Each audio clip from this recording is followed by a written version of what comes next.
سلامونه دوستان، ګوتن آبند ماښام په خیر. راځي چې په الماني ژبه باندې څلور مهم جملې زده کړو. درې جملې زه وایم، یوه جمله به تاسو وایئ. دوستانو مهمه پوښتنې ته اشاره شوې دلته، کولی شئ زده کړئ.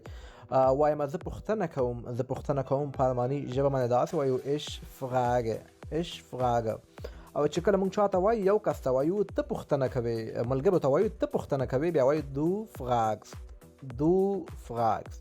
او کله چې وایو موږ پوښتنه کوو، ډیر کسان یو موږ پوښتنه کوو، بیا دغه موږ دا جمله داسې وایو wir fragen. دوستانو دلته موږ ګورو چې له پرسونال پرونامن سره ورب حالت څنګه بدلیږي. لکه دلته په درې حالتونو کې بدل سو. wir fragen موږ پوښتنه کوو. دوستانو دلته بل پوښتنه ما سره ده، هغه یعنی انجلی یا هلک مذکر او مؤنث پوښتنه کوي، هغه پوښتنه کوي.